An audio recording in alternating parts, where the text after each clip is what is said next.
precio del bien X y de la cantidad de X. Vamos a trabajar con eso. Con el bien X. Entonces la pregunta que quiero hacerle es, esta es el punto E0, el punto en el cual él maximiza su utilidad, ¿no es cierto?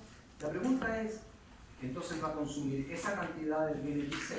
Y ahí tenemos un primer información para poder derivar la curva de demanda. ¿Qué otra información necesitamos para derivar la curva de demanda?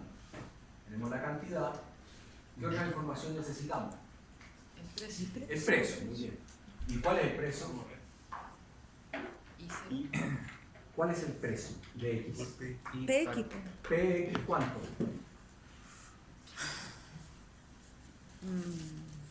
PX0. Claro, es la línea, es la recta. Ese es el precio. Por lo tanto, ese es el precio. ¿Se entendió? De aquí yo sé exactamente cuál es el precio, tanto de Y como de X. Pero estoy graficando la demanda para X. Entonces yo sé que esa es la cantidad que para maximizar la utilidad, esa es la cantidad de X que va a consumir y ese es el precio.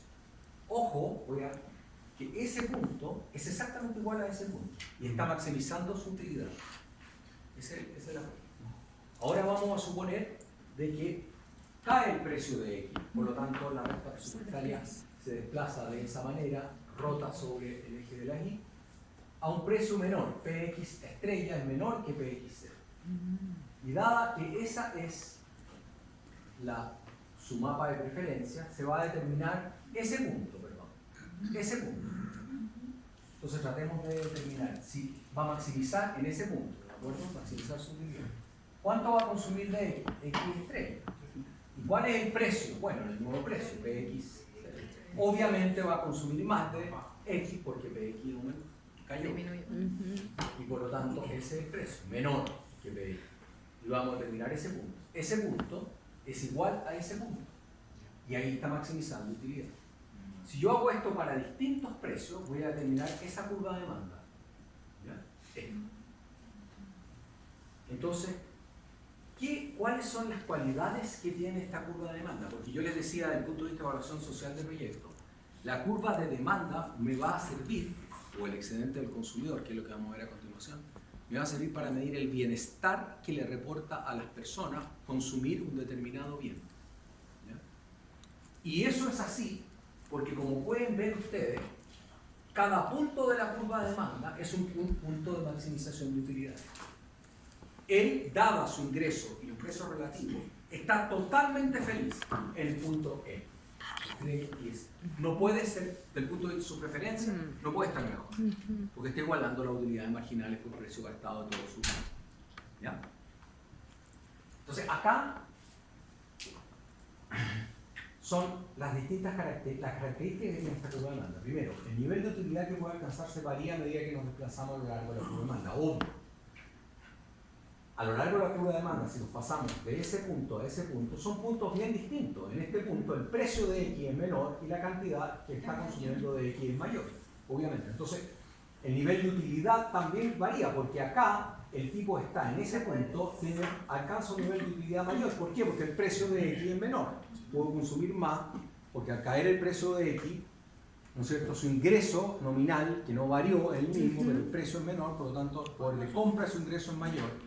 Y como falló el precio de X, va a consumir relativamente más X. También podría consumir un poco más de Y, pero dada sus preferencias, en este caso se fue todo a X e incluso Y disminuyó. El consumo de Y disminuyó. ¿Se entiende la idea? Pero podría haber sido diferente, dependiendo de las preferencias que tiene el consumidor. En ese punto también se puede, en el ¿Estrella? ¿Estrella? Se puede hacer ahorro también. No, porque está sobre la recta presupuestaria. Él se está consumiendo todo su ingreso. Ya en los 2000. Ya está sobre la recta. Aunque haya bajado el precio, o sea, no he dicho nada. Al bajar el precio, el ingreso que tenía ahora le alcanza para consumir más. O sea, en otras palabras, el ingreso real aumentó. En todos los puntos de la curva de demanda, el consumidor maximiza su utilidad. Se cumple que la pendiente de la recta presupuestaria igual a la pendiente de la curva de indiferencia. Cualquiera de estos puntos. ¿De acuerdo? Ahora, este es interesante. Al disminuir Px, tanto Px partido por y como la tasa marginal de sustitución disminuye. Constatemos eso, es verdad. Al caer X, la pendiente de la recta presupuestaria cayó. ¿Estamos de acuerdo? Esa pendiente es menor que esta. Sí. Y también la pendiente de la curva de indiferencia en ese punto. Esa pendiente Sí. es menor que esa pendiente. Exacto. Igual. ¿De Exacto. acuerdo? Exacto. Cae. Por lo tanto, eso significa que el valor relativo de X disminuye a medida que el consumidor compra una mayor cantidad de X. Cayó el precio de X, consumió una mayor cantidad de X, pero el valor relativo de X disminuyó, porque tiene más X, y por lo tanto la utilidad marginal de X cayó. Cayó. ¿Se entendió? En términos relativos. Mm. Y como él atribuye, como él tiene, como el valor que le atribuye a X es menor, porque la utilidad marginal de X es menor porque tiene más X, entonces está dispuesto a pagar menos, una cantidad menor. Por más X está dispuesto a pagar menos. Porque el valor relativo que le atribuye, o la utilidad marginal relativa a la utilidad marginal de X, que le reporta X con su misma X, es menor. Porque tiene más X. ¿Se entiende la idea? Por lo tanto, es totalmente consistente el análisis. Entonces, tratemos de quedarnos con lo siguiente. Sobre la curva de demanda individual y de mercado también vamos a ver, cualquier punto maximiza la utilidad. Por lo tanto, uno puede medir lo contento que está este compadre de consumir este bien. Ahora vamos a ver cómo se mide eso. Esto me lo voy a saltar porque esto sí que es más complicado. Son gráficos bastante complicados que tratan de ver cuál es el efecto sustitución y el efecto ingreso, ¿ya? Pero no, para efectos de este curso no es necesario tener. ¿Ya? Sí, lo que recién vimos es demanda individual. Entonces ahora lo que yo quiero es pasar a una demanda de mercado. Es lo que un consumidor consumía de pan. Ahora, mercado, el mercado de pan, el mercado de fruta o lo que sea. Ahora, para hacer eso es bien sencillo. Si tenemos dos individuos, solamente dos individuos, entonces, y suponemos que está el precio de equilibrio del mercado del pan, por ejemplo, y este es el precio de equilibrio, esta persona a ese precio va a consumir esa cantidad, esta persona que tiene esa curva de demanda va a consumir esa cantidad, por lo tanto en el mercado sería Q1 más Q2 a ese precio. Entonces en el fondo no es más que las sumas horizontales de las curvas y las sumas horizontales de las demandas individuales de cada una de las personas a los distintos precios. Entonces si el precio fuera ese sería la cantidad 1, la cantidad 2, ¿se entiende la idea? Y así vamos sumando horizontal y llegamos a una curva de demanda de mercado, que tiene las mismas características que las curvas individuales. O sea, cada una de sus puntos son puntos de maximización. Entonces, ahora por fin llegamos a nuestro primer punto, el excedente del consumidor. El excedente del consumidor, es evidente que los consumidores compran bienes porque esto mejora su bienestar. El excedente del consumidor es la diferencia entre la cantidad máxima que un consumidor está dispuesto a pagar por un bien y la cantidad que realmente paga. Este es el excedente del consumidor de una persona que, de un individuo, ¿ya? De una persona que demanda, no sé, espera, lo que sea, ¿ya? Y obviamente el excedente del consumidor se calcula a partir de la curva de demanda. A ver, si esta es la demanda por peras, pues, y este es el precio de mercado de las peras. Este precio, un simple consumidor de peras, por lo tanto no puede afectar el precio de las peras. Él toma las peras como un dato y siempre digo, a nadie se le ocurriría cuando entra al supermercado como consumidor a comprar un kilo de pera, nadie se le ocurriría, voy a traer al supervisor del grupo, sabe que yo no estoy dispuesto a pagar 3 lucas y media por el kilo, sino que estoy dispuesto a pagar solamente 3 lucas. Entonces nadie regatea por el precio de las peras, el precio de las peras está dado, ¿no? A veces cuando uno va a la feria, entonces ahí caserito ya le doy una pera más, no sé si me explico, o sea, el tipo, pero en general el precio es un dato y dado ese precio él va a consumir esa cantidad. Ahora, El excedente del consumidor es eso. ¿Por qué? Es la diferencia entre la disponibilidad a pagar y lo que realmente paga por todos los bienes menores, por las cantidades menores a ese. Veamos, por la primera unidad de peras, él estaba dispuesto a pagar esa cantidad, perdón, ese precio, por la primera. ¿Pero cuánto pagó? Ese precio de mercado. Por la segunda unidad, él estaba dispuesto a pagar eso por la curva de demanda y maximizando su utilidad. ¿Y cuánto pagó? El precio de mercado. ¿Se entiende? Por la tercera unidad, él estaba dispuesto a pagar esa cantidad. ¿Y cuánto pagó? El precio de mercado. Así, hasta todas, hasta que se igualan. Por esa cantidad, el precio de mercado es igual a la disposición a pagar. Por todas las cantidades anteriores, él tuvo un excedente porque estaba dispuesto a pagar una cantidad mayor que lo que efectivamente pagó. 1 a 1 cuando va a comprar peras, a uno no le extraen todo el excedente del consumidor. A uno le extraerían todo el excedente del consumidor si hubiera un vendedor de peras que adivinara o si uno le dijera, a ver, por la primera pera, ¿cuánto está dispuesto a pagar? Por la segunda pera, ¿cuánto está dispuesto a pagar? No sé si me explico. Tú pagas el precio de mercado, independientemente de la disponibilidad a pagar que tú tenías por las anteriores. Y se supone que hay un excedente, que es este, ¿ya?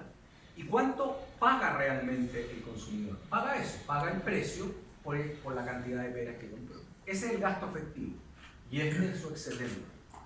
Este es el bienestar que le reporta al consumidor consumir, gastarse esa cantidad de lucas en peras. ¿Se entendió? El excedente del consumidor. Porque esta curva de demanda, vuelvo a decir, mide beneficios sociales y privados. No hay fallas de mercado en este mercado. Suponemos que no hay falla de mercado aquí. ¿Se entendió la idea? ¿Se entiende? ¿Ya? Ahora, vamos a hacer un ejercicio rápido con el excedente del consumidor que tiene que ver con variaciones del excedente del consumidor. Al final, tal como, no sé quién me preguntó, vamos a hablar sobre el examen en la próxima clase, pero al final lo que a mí me va a interesar es que ustedes hagan ejercicios de excedente del consumidor eso, y del productor. O sea, eso es bueno. Entonces, que sepan hacerlo. Y para eso necesitan saber cómo se calculan las variaciones, pero es bien sencillo. Aquí estamos suponiendo de que partimos del precio P0 y y esa cantidad él está dispuesto a pagar P0 por esa cantidad de acuerdo a su curva de demanda y maximiza su utilidad. Vamos a suponer, en P0, ¿cuál es el excedente del consumidor en P0? Eso. Sí. La disponibilidad a pagar menos lo que efectivamente paga. ¿De acuerdo? Sí. Eso. Baja el precio. Al bajar el precio, él demanda esa cantidad. ¿De acuerdo? Y está maximizando su utilidad acá. Sí. ¿Cuál es el excedente del consumidor de P1 Q1? Es todo eso.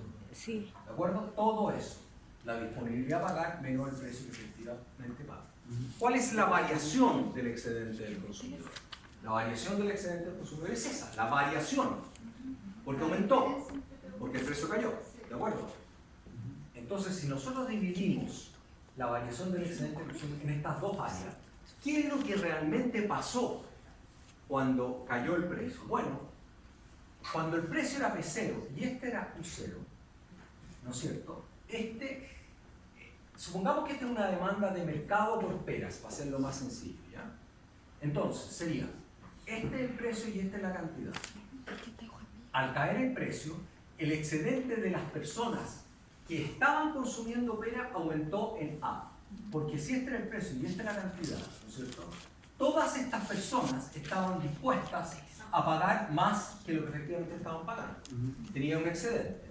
Cuando bajó el precio, esas mismas personas ahora tienen más excedente, ¿no es cierto? Porque el precio cayó.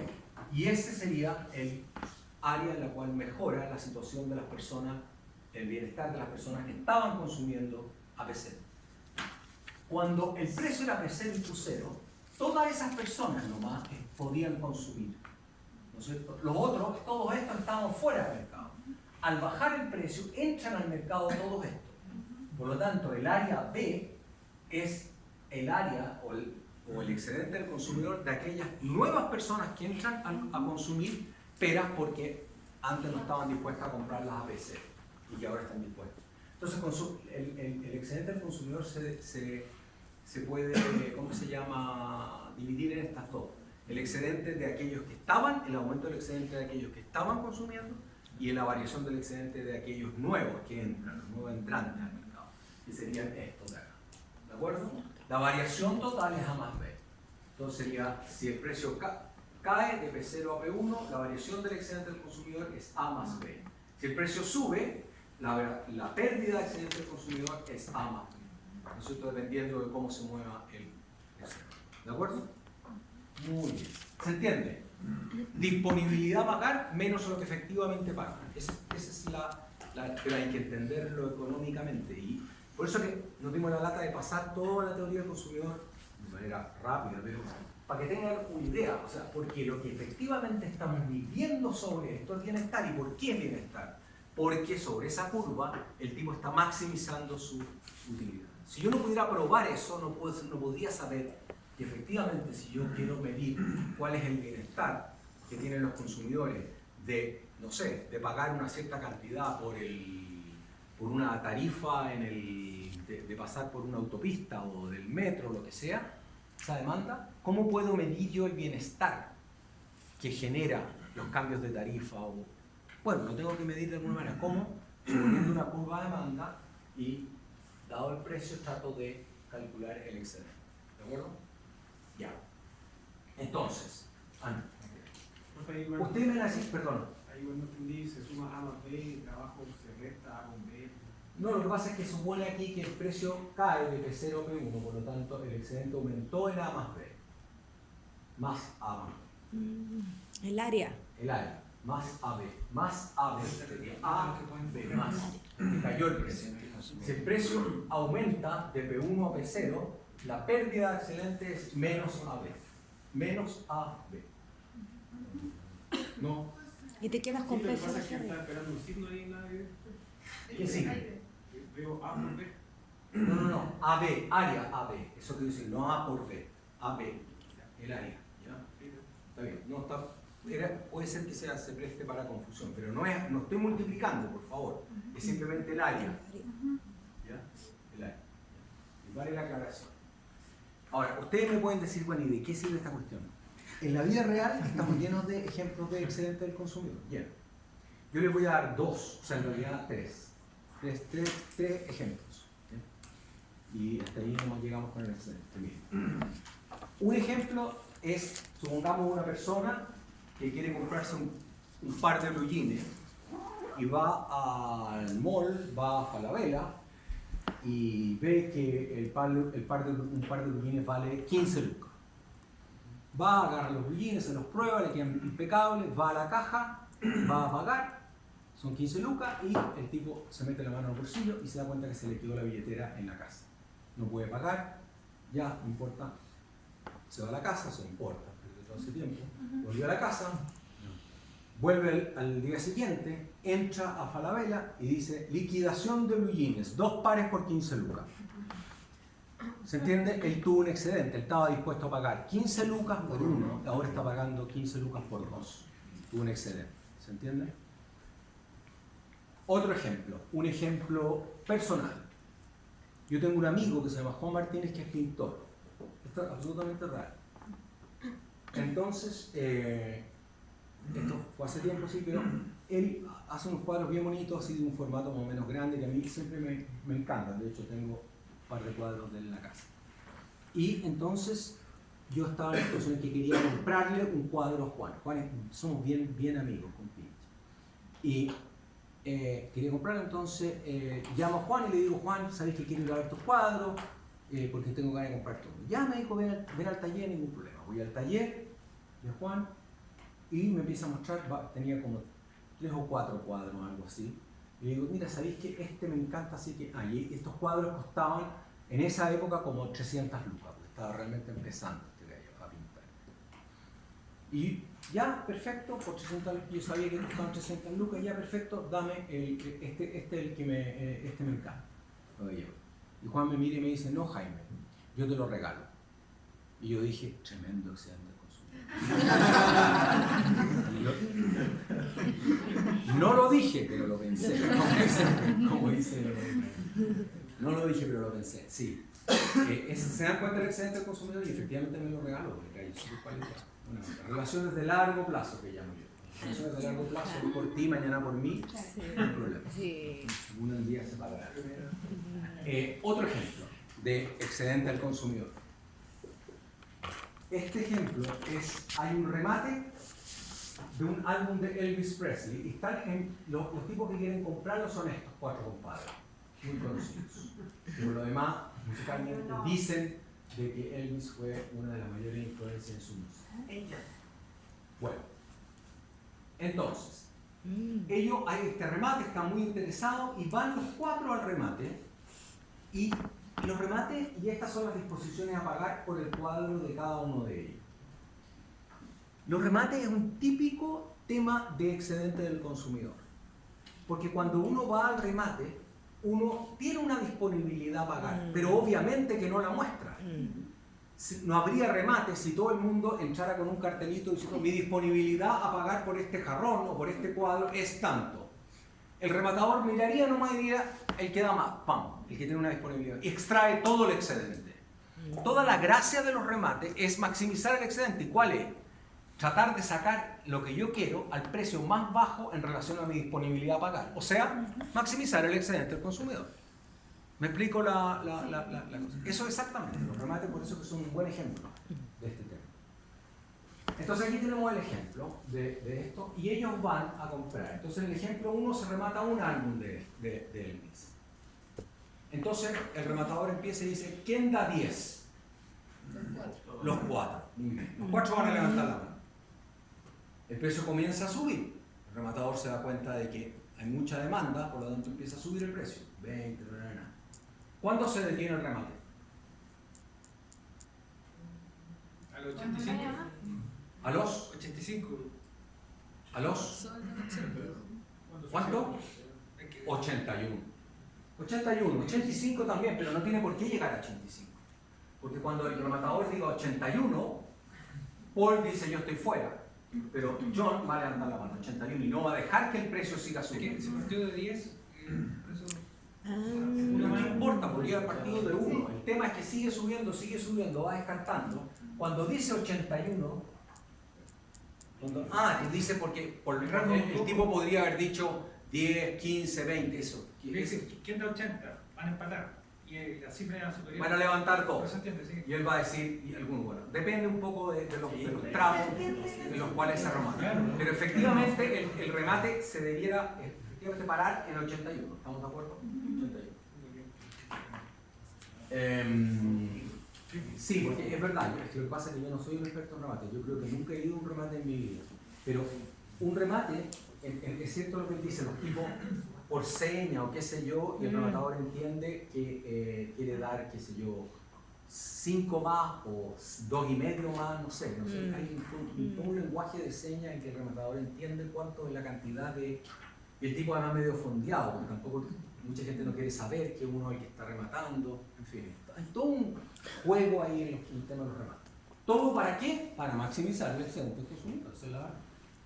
Entonces se detiene ahí. 81, ¿cuánto es el excedente consumidor de John? La diferencia entre 100 y 81, que es 19. Esta otra historia, con esta misma, se rematan 2 álbumes y cada uno se vende al mismo precio. 2 álbumes y cada uno se vende al mismo precio. ¿Ya? Entonces, y ningún comprador quiere más de un álbum. Según me dicen gente que entiende de remate, estas son formas de rematar, que no es raro que en un remate ocurran estas reglas, que se rematan 2 bultos o 2 lotes, como llaman, al mismo precio y ningún comprador puede quiere más de un lote, ¿se entiende? Entonces la cosa sería, ¿cuándo se detiene el remate? Es que si no quieren, no van a ofertar. No están disponibles, no están dispuestos a no ser que se pongan de acuerdo. Estos compadres fueron al remate porque quieren el álbum. Y en este caso hay 2 álbumes. y cada uno se vende al mismo precio y ningún comprador quiere más de algo. O sea, los tipos son activos en rematar, esa es la cosa. Si no, no tendría sentido. ¿Ah? Los 80. Porque ahí Paul y yo 71 puede ser. dispuestos a pagar el máximo precio para llevarse uno cada uno. 71. 71 y que el otro. 71. Porque ¿para qué esperar 80? Si 71, de nuevo vuelvo a decir, ahí quedan dos, le levantan la mano John y Paul y cada uno se lleva un algo. ¿O no? Que si todos quieren el primero, igual va a llegar a estos mismos. ¿Cómo? Si todos quieren el primero. No, olvídate. No. Suponte tú que ya ya ocurrió. Aquí John ya se llevó este algo. Y ahora hay otro remate. Estamos rematando estos dos, ¿entiendes? Listo. Sí, no. Entonces ahí se llevarían a los 71. Entonces ese sería su excedente, 100 menos 71. El caso de John sería 100 menos 71 y el caso de Paul sería 80 menos 71 y 9. Y el excedente total sería 38. ¿Ya? Entonces estos son como ejemplos de así mundanos de cómo opera esta cosa de... Pero siempre usted tiene que pensar, disponibilidad a pagar versus lo que efectivamente paga. Esto a uno le ocurre mucho eso. Que uno va a comprarse cualquier cosa y uno tiene una cierta disponibilidad a pagar y de repente le cobran menos. Hay una disponibilidad y uno se pone bien contento. Chuta, qué barato, ¿qué es lo que está diciendo la gente cuando es barato? Que su disponibilidad a pagar es mayor que la persona está obteniendo un excedente. ¿Ya? ¿Estamos? Ya. ¿Dudas? ¿Preguntas? ¿No entendió el segundo ejemplo?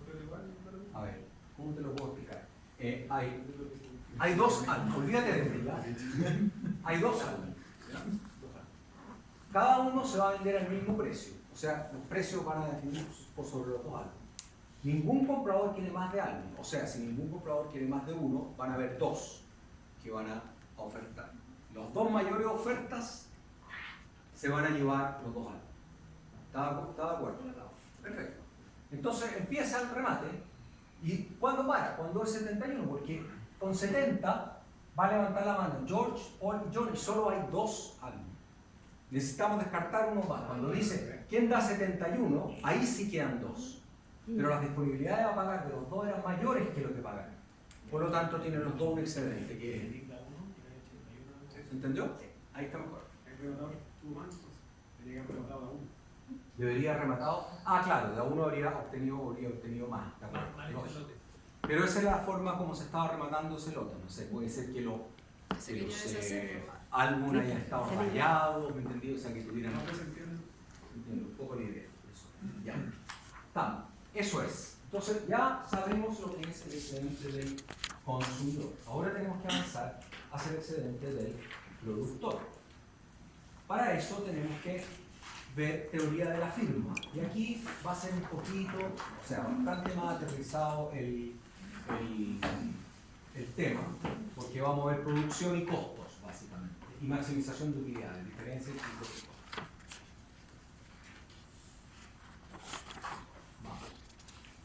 La primera, vamos a ver algo muy rápido de producción y vamos a ver algo más detallado de costos y después maximización de beneficios. Y con la maximización de beneficios vamos a entender ¿cómo se llama? El concepto de excedente del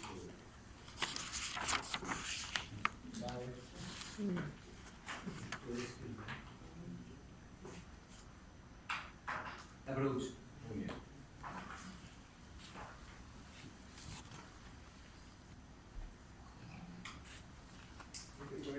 Pasamos al excedente del productor. Del excedente del productor. Entonces, para eso vamos a ver producción, costos.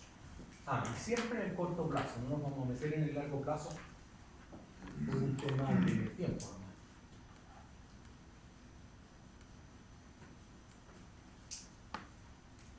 Bien. Producción. Entonces lo que vamos a ver es, básicamente, esto es rápido, la tecnología de producción, la producción por un factor variable, el trabajo y los rendimientos de escala. Rendimientos de escala no lo vamos a ver, perdón, porque rendimientos de escala tiene que ver con largo plazo. o economías de escala. Ya voy a explicar eso en un minuto. Aquí, de estas 4 cosas que estoy diciendo, hay 2 que me parecen que son las importantes para efecto de lo que vamos a hablar ahora. Primero, la tecnología de producción, la función de producción es la transformación de los factores, trabajo, capital y la materia prima en producto. O sea, lo que estamos trabajando, o lo que vamos a trabajar acá, es una función de producción. ¿Qué es la función de producción que tiene una empresa, puede tener un país, etcétera? Da lo mismo. Es una función de producción Q, que es función de K y L. Y de la tecnología. Vamos a suponer que está implícita, no quiero enredar esta cosa, así que no voy a poner la tecnología acá. ¿Ya? Simplemente vamos a suponer de que las cantidades producidas va a depender de las combinaciones de K y L que existan en la... Cuando estamos hablando de capital, piensen en la misma definición de capital que se utiliza en macroeconomía, que es básicamente infraestructura que utilizan las empresas para llevar a cabo su proceso productivo o la infraestructura que tienen en sus oficinas, infraestructura, y además las casas y edificios de habitación. Eso es una parte muy importante del capital, de la inversión de un país. La inversión en infraestructura. ¿Ya? Y la otra es maquinaria y equipo. ¿Ya? Esa es la definición básicamente cuando estoy hablando de maquinaria y equipo, estoy hablando de, no sé, por ejemplo, los aviones de la FACH. Eso es inversión pública en este caso. ¿Se entiende? O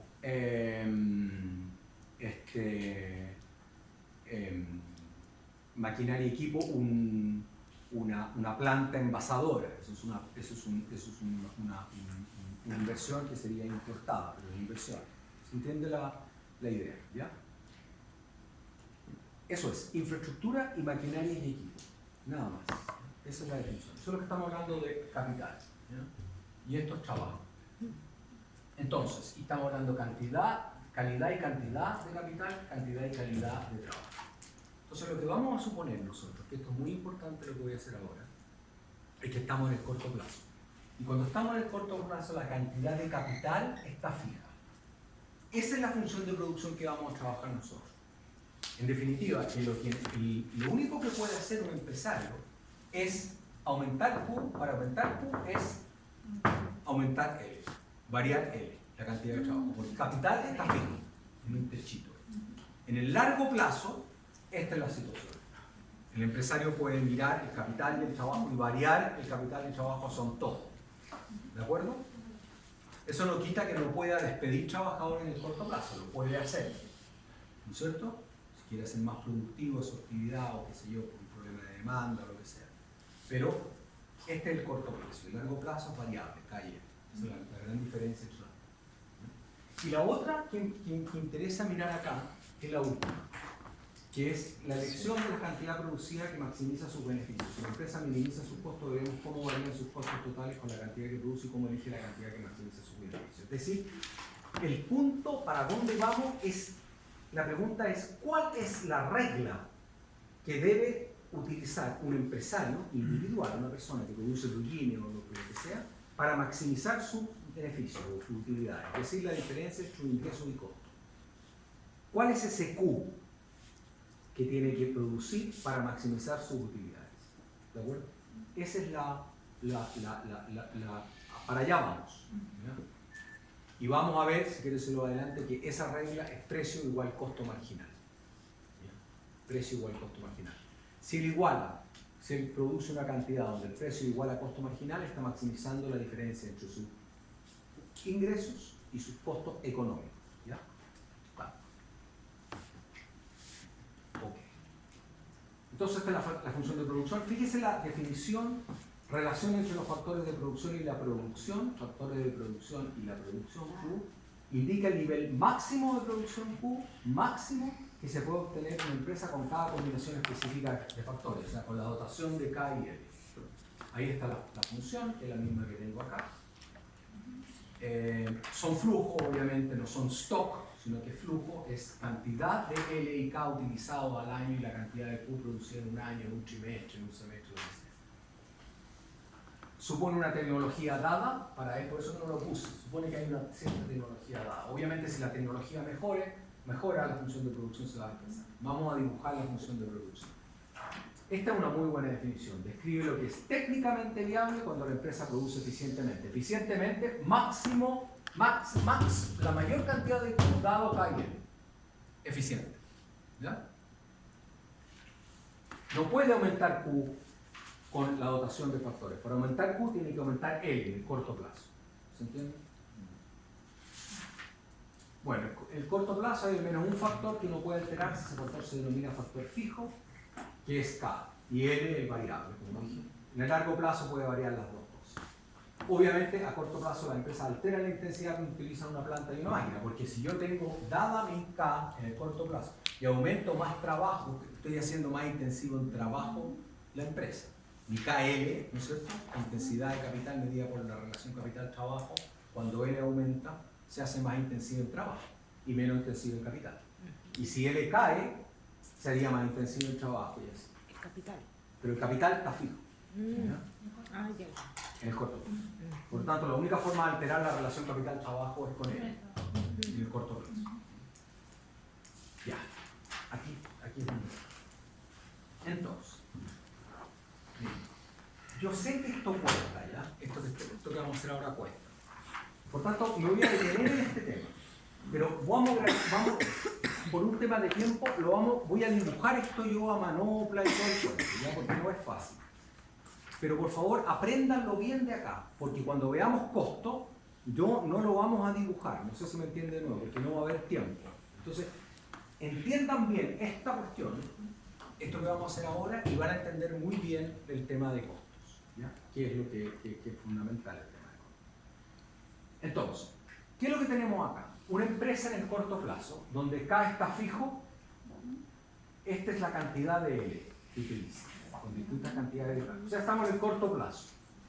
Y esta es la producción que se obtiene de las distintas combinaciones de L y K. Obviamente, si no hay ningún trabajador, y por mucho que tenga capital, no tiene ninguna posibilidad de producir. Pero ahí va a empezar a producir. Y estas son las cantidades que produce con las distintas combinaciones de capital y trabajo. Estos son los datos del problema. De ahí yo quiero determinar cuál es el producto medio y cuál es el producto marginal y quiero graficarlos. Tanto el producto total, la función de producción, como el producto medio y el producto marginal y entender las relaciones que hay entre el producto medio y el producto marginal. ¿Se entendió? Entonces estos tres son los datos. ¿Qué es lo que es el producto medio? Bueno, el producto medio no es más que Q partido por L. O sea, es esto, Q dividido por L. ¿Cuál es la cantidad que yo produzco por unidad de trabajador? Es la productividad del trabajador. Puesto de otra manera. Es un indicador súper importante. Uno puede medir la productividad de una economía, y de hecho se hace, dividiendo el PIB por la cantidad de fuerza de trabajo que hay en la economía. Por la fuerza de trabajo. Entonces la pregunta es, ¿cuál es la cantidad de producto que genera cada persona que está en la fuerza de trabajo? Y eso lo puedo hacer para distintos países, por ejemplo, para ver cuál es la productividad. Esto lo puedo hacer por una empresa. Si yo estoy produciendo blue jeans, cantidad de blue jeans partido por el número de trabajadores que hay. ¿Cuántos blue jeans por unidad de trabajador? ¿Se entiende la idea? Producto per cápita por unidad de trabajo. El producto per cápita, a mi modo de ver, no es un indicador de productividad porque el producto per cápita es el PIB dividido por la población. Y cuando uno está midiendo la población, ahí tengo fuerza de trabajo y tengo población en edad de trabajar y inactivos, gente que no está trabajando. ¿Me entiendes? Sí. Entonces el PIB per cápita en realidad es un indicador de la cantidad de bienes y servicios que una determinada economía produce en un determinado momento del tiempo, ¿no es cierto? Por población, por habitante, por cada uno de los habitantes que tiene la población, PIB per cápita, ¿ya? pero no necesariamente productividad, porque toda esa población que hay ahí no está toda en la fuerza de trabajo. Hay unos que son inactivos. ¿Se entiende? Entonces ese es un poco en el fondo, el PIB per cápita es un promedio de la capacidad de generación de riqueza de una economía. ¿Qué tan rica es una economía en promedio respecto de otra, por ejemplo? ¿Se entiende la idea? Por ejemplo, el PIB per cápita en Chile, ¿cuánto es? Medido a PPP, que le llaman paridad de poder de compra, por el Fondo Monetario Internacional. ¿Cuánto es el PIB per cápita en Chile? ¿Cuánto genera cada ser humano, cada alma, de esos 18, casi 19 millones de habitantes que hay en Chile? ¿Cuánto generan en promedio? ¿Cuánto viene en servicio? ¿Cuánto? Son $15.000 si tú lo mides a precios corrientes. No quiero meterme acá, a precios corrientes, o sea, dólares corrientes. Pero si lo mides a PPP para poder comparar entre distintos países, son 26.000 y tantos dólares per cápita. 26.000 y tantos dólares. Y el número mágico es 30.000, que es por lo que habla Piñera todo el tiempo, que tenemos que llegar a un número de esos países desarrollados. Tenemos que llegar a esos 30.000 porque 30.000 per cápita es la cantidad de PIB per cápita que tienen el país menos desarrollado de los desarrollados, que es Portugal y Grecia. Pero cuando nosotros lleguemos a 30.000 vamos a llegar. Y ese número, si crecemos alrededor del 3%, en creo que 5 años más o algo así, 5 o 6 años más, ¿se acuerda del Fondo Monetario Internacional? Llegaríamos a tener un PIB per cápita de $30.000. Seríamos un país desarrollado, entre comillas. Pero medio mentiroso. El número. Sí, no discutamos el tema del PIB per cápita. Es todo un tema. O sea, ¿qué mide realmente? ¿Mide bienestar? ¿No mide bienestar? ¿Es un promedio? ¿Cómo es la distribución del ingreso al interior de eso? En fin, una serie de cosas. Y yo estoy totalmente consciente, pero es un indicador importante que mide esto.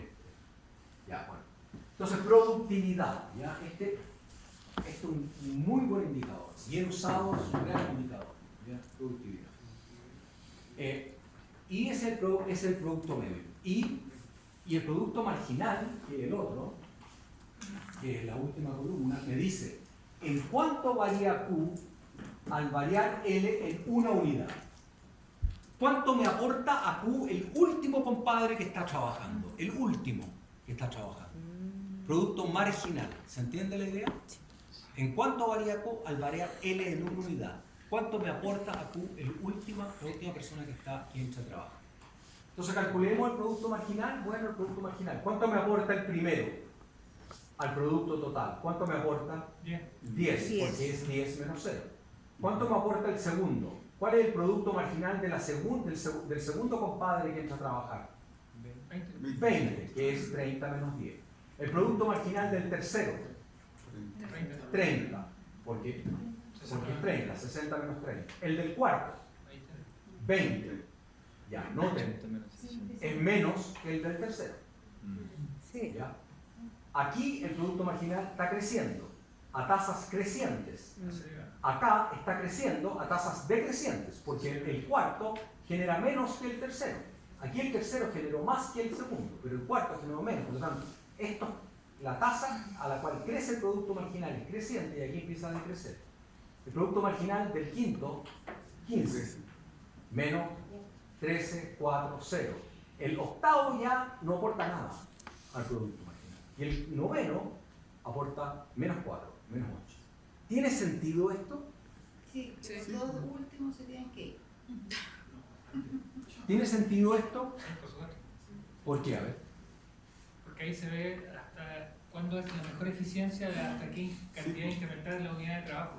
O sea, a mí me conviene mantener, si quiero mantener una buena productividad, entiendo yo, una unidad de trabajo de 3. Porque ahí tengo un producto promedio 20 y hasta ahí tuve la curva de aceleración o subiendo. De ahí para abajo empecé a decrecer. La curva de producción. Mira, estas son puras cantidades, ¿ya? De aquí, te lo voy a demostrar esto después. Uno no puede concluir cuál es la cantidad de trabajo óptima que a mí me conviene producir. Porque si mi objetivo como empresa es maximizar utilidades, yo voy a definir un Q igual a costo marginal. Y yo voy a contratar la cantidad de trabajadores que sean necesarias para maximizar mi utilidad. ¿Se entiende la idea? Y esa cantidad de trabajadores Obviamente no puede ser con producto marginal Negativo. cero ni negativo. Va a ser alguna cantidad como esta. Porque de todas maneras, si bien es cierto, esta es menor que este, pero aporta algo.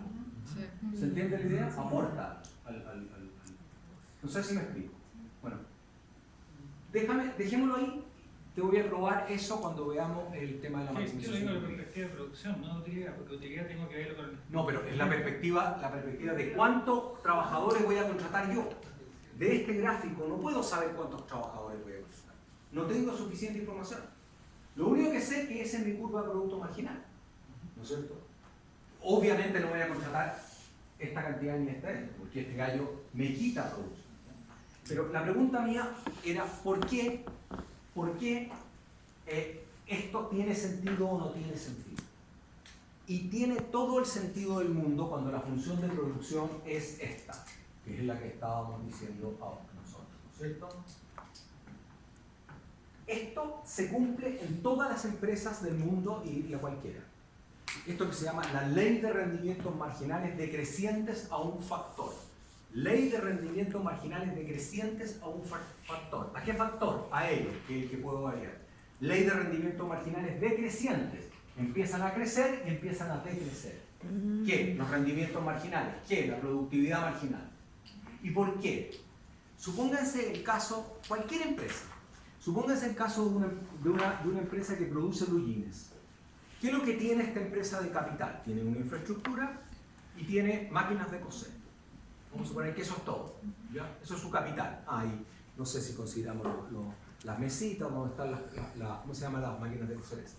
Y su K, su L, son las personas, las o los costureros, costureras. ¿Ya?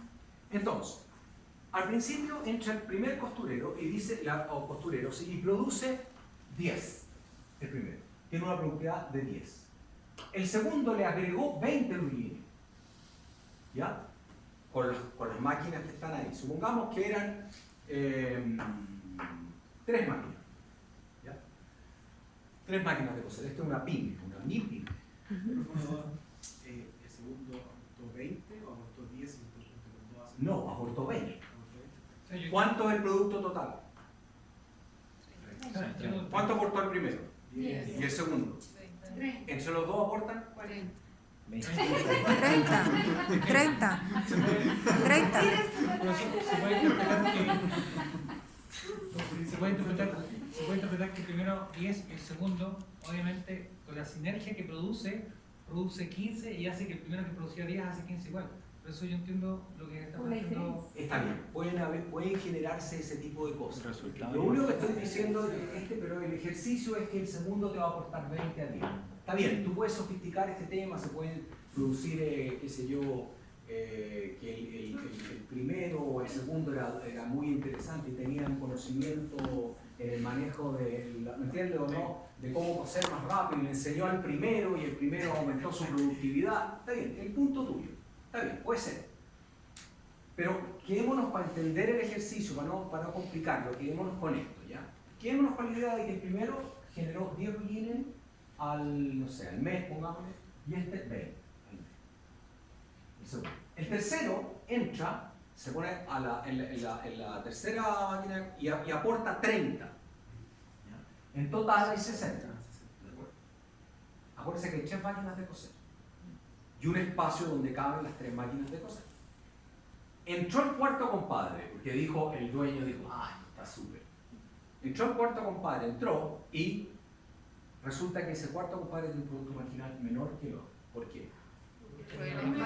Porque, claro, o sea, el tipo tendría que haber trabajado de noche, no sé, se quedaba dormido, lo que tú quieras, pero no había suficiente capital, el capital estaba fijo. Entonces, y el otro tipo, el que entró después, 15. Y el que entró 13. Y el otro 4, porque hay 3 máquinas. Entonces, no hay capacidad para producir. ¿Se entiende la idea? Aquí ya se empiezan a estorbar entre ellos. Tanto así que el que entra acá ya no aporta nada. Y el otro ya es. ¿Se entiende la Es un idea? gasto. Productividad marginal decreciente a un factor. En el corto plazo, con las empresas que tienen capital fijo, esto es una ley. Siempre se va a cumplir. ¿Ya? Productividad marginal decreciente. Entonces la productividad marginal crece llega a un máximo y decrece. ¿Ya? ¿Estamos? Entonces, ahora lo que quiero hacer, que era es graficar estas curvas. ¿Ya? Graficar las curvas.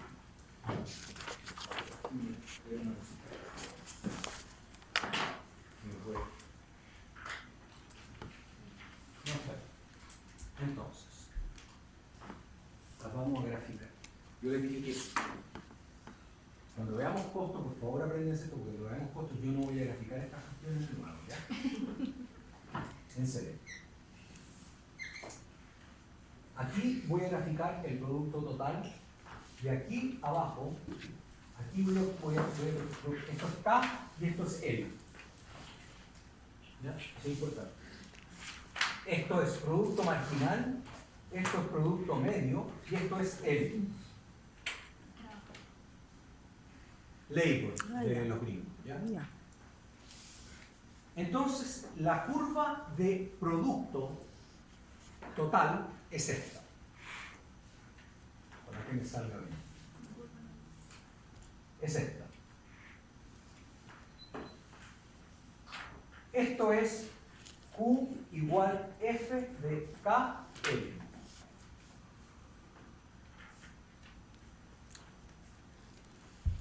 Ustedes me dicen, ¿por qué la grafiqué así? Bueno, para poder cumplir con la ley de rendimiento marginal decreciente de un factor. Yo sé que el producto medio es igual a Q partido por L y el marginal es igual a delta Q partido por delta L. Entonces quiero graficar las curvas de producto medio y producto marginal. Partamos con la curva de producto medio. ¿Qué es lo que es el producto medio? Es Q partido por L. ¿Están de acuerdo, no? Sí. O sea, en realidad es la pendiente de un rayo que va desde el origen a la curva de producto total. ¿Por qué? Porque yo voy a graficar déjenme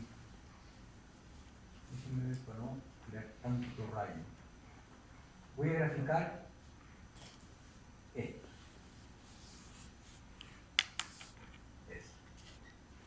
Ahí. Lo hice Adrián.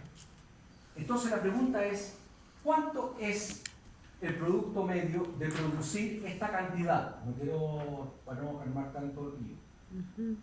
Es Q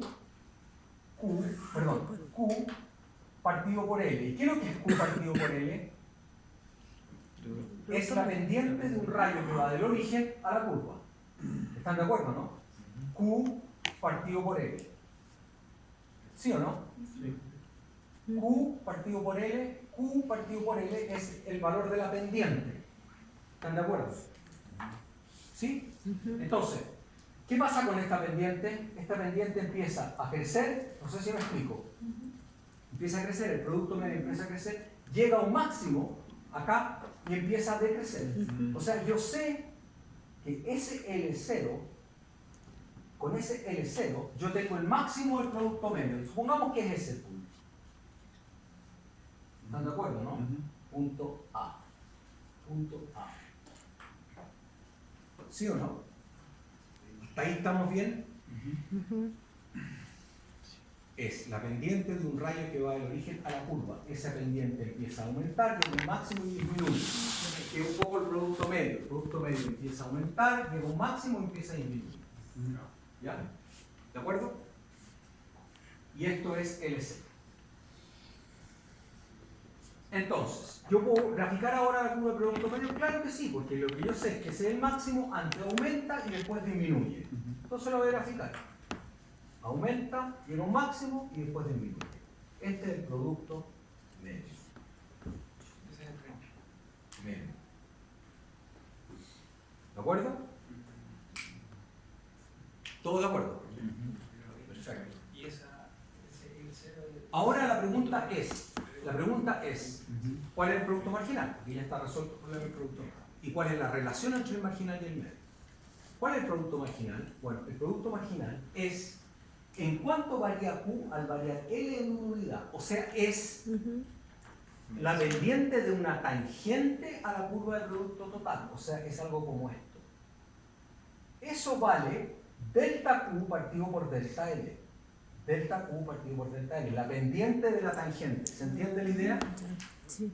¿Sí? Ahora, si ustedes entendieron eso, que es la pendiente de esta tangente, entonces esa es, para los que entienden de matemática, es la primera derivada de la función de producto total. Cómo se mueve esta pendiente es la segunda derivada de la función de producción. Entonces, esta es la primera derivada, o sea, en cuanto al producto marginal de esa cantidad de L, bueno, es delta Q partido por delta L. ¿Cuánto aumenta Q al variar L en unidad? Variar esa unidad. Ahora, ¿qué pasa con el producto marginal a medida que yo aumento L? Bueno, va a empezar a aumentar, ¿se entiende? Va a llegar a un máximo acá y después esa pendiente empieza a caer. ¿Se entiende? Acá llega un máximo. Aquí, antes del punto de inflexión. Ese es el producto marginal máximo. ¿De acuerdo? Después empieza a caer. ¿Y qué pasa en el punto A? Este es el punto B. ¿Qué pasa en el punto A? ¿Qué pasa en el punto A? Es el óptimo. Entonces, es idéntica a la pendiente. Correcto. Elástico. El producto medio es igual al producto marginal en el punto A. Producto medio igual al producto marginal en el punto A. ¿Por qué? Porque el radio que parte del origen a la curva es exactamente igual a la pendiente de la tangente en ese punto. ¿Se entendió? Producto marginal igual producto medio. Tengo todo lo que necesito entonces. El producto máximo, por lo demás, cuando es máximo es mayor que el medio, porque el medio sería este. La pendiente de ese rayo, ¿se entiende? El marginal es mayor. Entonces, cuando en ese punto L1, vamos a suponer que ese es el producto marginal, que es mayor que el medio, por lo tanto esto es L1. Tengo un punto que es el máximo del marginal, y acá son iguales, este ya lo tengo acá. Antes, ¿qué pasa con el marginal? El marginal sube, llega a un máximo, sube, llega a un máximo, empieza a decrecer a tasas decrecientes y corta a la curva de producto medio en su punto máximo, ahí. Y este es el producto Medio. marginal. Marginal. Aquí el producto marginal es negativo. Y ahí es cero. ¿Se entendió? La pendiente de la tangente es cero. Y aquí es negativo. Nos pasaríamos para abajo. ¿Ya? Todos me siguieron. Ley de rendimiento marginal es decreciente a un factor. El producto marginal crece a tasas crecientes, llega a un máximo, crece a tasas decrecientes, hasta que llega a cero y después puede ser negativo. Crece a tasas crecientes, llega a un máximo, sigue creciendo, pero a tasas decrecientes puede llegar a cero y puede ser negativo. ¿Se entendió la idea? Crece a tasas crecientes. Lo que me aporta cada trabajador adicional es más que el anterior. Crece a tasas decrecientes. Lo que me aporta cada trabajador es menos que el anterior. No es que no aporte, aporta, pero es menos. Crece a tasas crecientes. El auto cuando acelera, va cada vez más rápido. Va cada vez más rápido. Cada vez más. El auto frena. No es que pare, no es que eche marcha atrás. Sigue avanzando, pero cada vez a menor velocidad. Sigue avanzando, pero a menor velocidad. ¿Se entiende la idea? Tasas crecientes, tasas decrecientes. Que la gente lo confunde muy fácilmente. ¿Ya? Eso es. Quedó bastante decente el gráfico. ¿Ya? Eso es. Entonces, después de todo lo que yo he dicho... Perdón, sí, dime. La primera tangente que dibujó... Esta. sí, no, la... Tangente, esa. ¿Qué pasó con ella? No, era para mostrar nomás que la pendiente de la tangente era el producto marginal en ese punto, nada más. Y después la segunda derivada va creciendo hasta el máximo. Pero los puntos que uno necesita para poder graficar esta cuestión son estos tres. Primero, detectar el producto medio máximo, crece y decrece el medio, y después detectar el máximo del marginal, que es ese punto, que es el punto B. Y sabemos que aquí se cortan, por lo tanto no hay ningún problema. El máximo del medio se cortan, porque son iguales las pendientes. ¿De acuerdo? Entonces ahora la pregunta que quiero hacerle es la siguiente. ¿Por qué? Perdón, ¿sí? Tengo una consulta, me perdí en la primera función cuando estamos graficando la cantidad. No debería ser proporcional. ¿Por qué en su momento decrece o es la función del producto marginal? Es por la ley de rendimiento marginal de presión, por lo que expliqué, porque Pero entonces no es la función de Q, es la función de Q marginal. no, este es el producto total. O sea, esto es el producto total. Si yo esto lo quisiera representar acá, yo diría que esto es 0L. El primer compadre, ¿cuánto produce? 10. Con esa cantidad de Ah. capital que es 10, ¿cuánto produce? 10. O sea, yo habría puesto aquí 10. No, es así, pero Producto total. la curva azul. La curva azul, estoy hablando del producto total. Acá, perdón, me equivoqué. Nada que ver. Eso. Ahí, ese poquito. Sobre la curva de producto total. El primer compadre produce 10. El segundo compadre, ¿cuánto produce? Produce 30. Ujú. ¿Se entiende? Sí. Es la curva de producto total, no es la curva de producto medio ni nada. Acá está la curva de producto medio marginal. Y tiene esta forma para poder cumplir con la ley de rendimiento marginal de creciente un factor. Si no, no la cumpliría. ¿Se entendió? Bien. Pregunta. Si esto lo entendimos bien, entonces explíqueme por qué el producto marginal corta el producto medio en su punto máximo. Repito, ¿por qué el marginal corta al producto medio en su punto máximo?